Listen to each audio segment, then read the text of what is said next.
Welcome to Food Dialogues, dialogues with food and about food.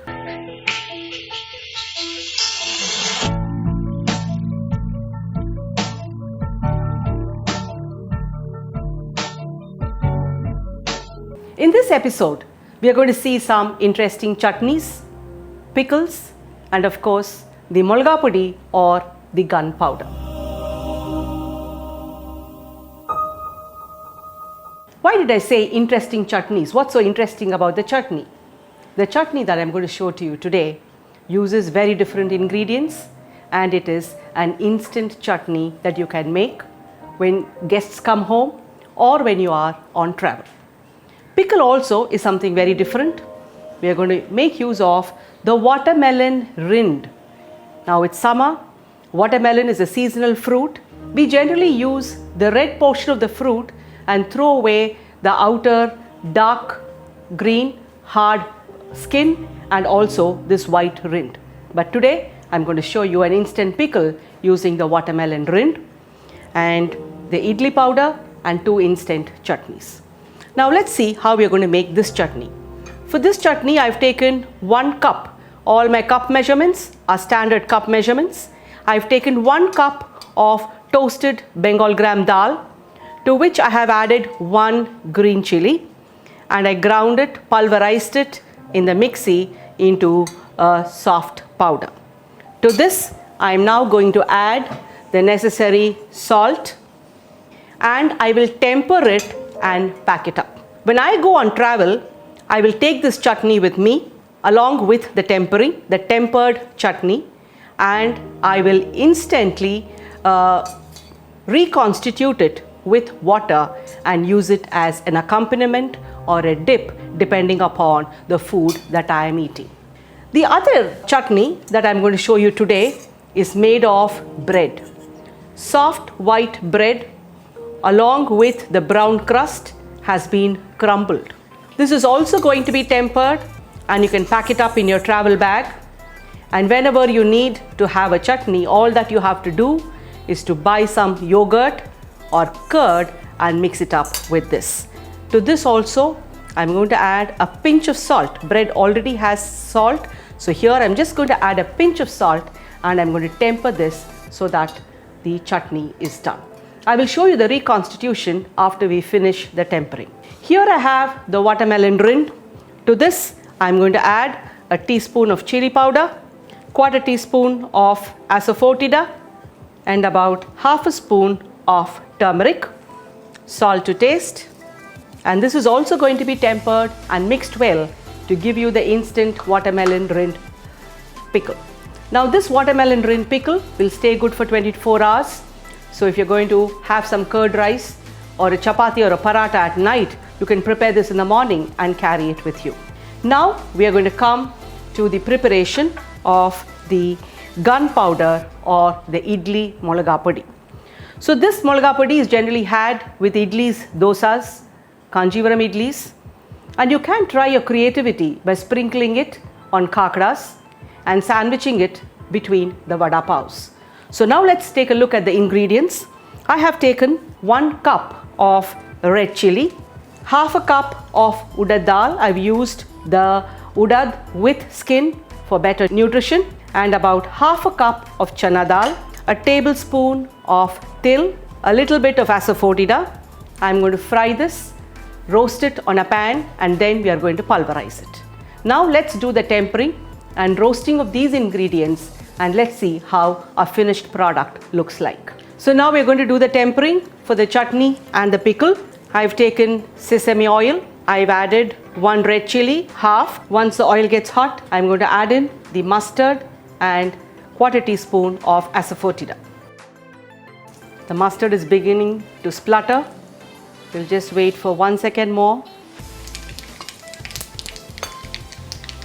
I'm not adding the red chili to this because we have already ground the green chili.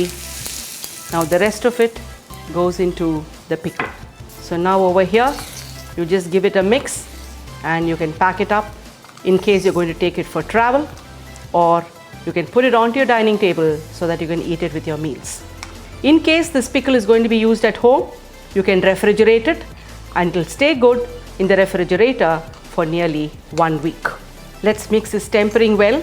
I will show you the reconstitution also now.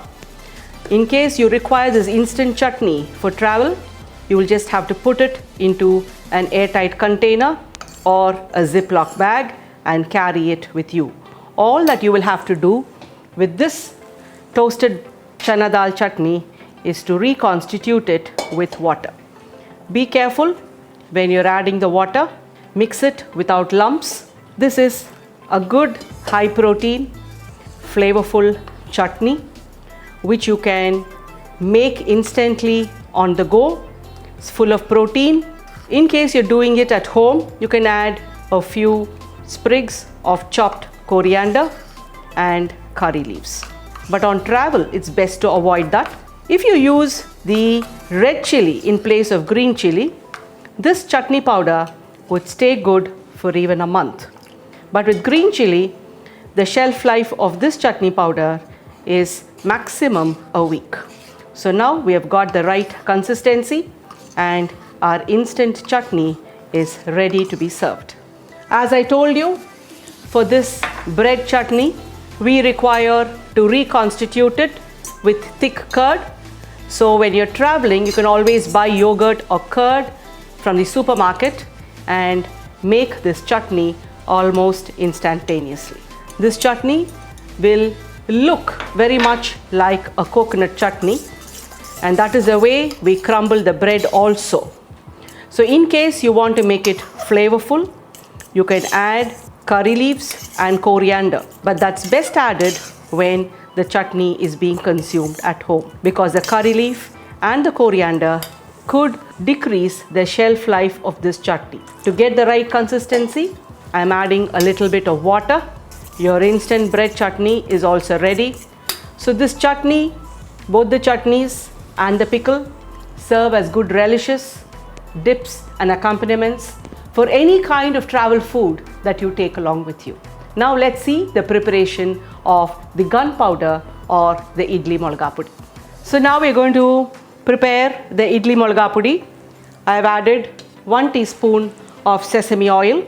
First goes in the urad dal. Now when we are frying this urad dal, we have to be very careful. Had it been the skinned urad dal, it will be very easy for us to identify whether the dal has been roasted or not, because that will take a light brown color. But over here, we will have to go only by the aroma of the fried dal. Now you can see that the urad dal has changed color slightly. You can see the specks of brown. It was absolutely black earlier. So this shows that the dal is getting fried well. So now halfway through, we are going to add the chana dal. Now both the chana dal and the urad dal are getting roasted well. The aroma of both the dals is quite predominant, thus indicating that it is getting roasted. Now I'm going to add in the red chilies. If you have noticed, I did not wait for the end point of both the dals. When it was 75% through and a good aroma emanated from the pan, I've added the chili. Because along with the chili, the dal is also getting roasted and the final outcome will be just right. You might wonder why I'm using the whole urad in place of the skinned urad. Yes, of course, the skinned urad will give you a better color to the gunpowder, but whole urad has got more nutrients. It is nutrient dense dal, and I've always told you that wherever possible, we should make our food nutrient dense. So you can use a skinned urad too, but for better nutritional quality of this gunpowder, which we are going to use as a tiny accompaniment to our food, I think the best is to go in for the whole urad dal. Get the flavor of chilies. Now I'm adding the sesame seeds. Once the sesame seeds start dancing, that's the end point of this frying. So now I'm going to add about half a teaspoon of asafoetida. I have not simmered the flame at any point. The flame is on high, and constant stirring to ensure good roasting on all sides. I'm going to add the salt to this. So frying along with the salt will remove the little bit of moisture that is there in the salt and thus increase the shelf life of the Molaga Podi. There are different variants. You can add curry leaves, you can add a wee bit of tamarind, a speck of jaggery, little bit of copra. This gunpowder has definitely evolved. But what I am showing is my traditional family recipe, which I usually follow. All the ingredients have fried well. You can see that the chana dal is nice golden brown. The urad dal has also fried well. I can get the aroma, the chilies, the til, asafoetida and the salt. I'm going to transfer this into a mixie jar and I'm going to grind it into a coarse powder. As I told you, this is an traditional accompaniment for all kinds of idlis, dosas and uthappams. You can also sprinkle it over kakras, your bread sandwich and your pav buns. I'm going to allow this to cool for a while and then grind it into a coarse powder. I've now pulverized the ingredients into a coarse powder. An absolutely aromatic and flavorful Molaga Podi is now ready.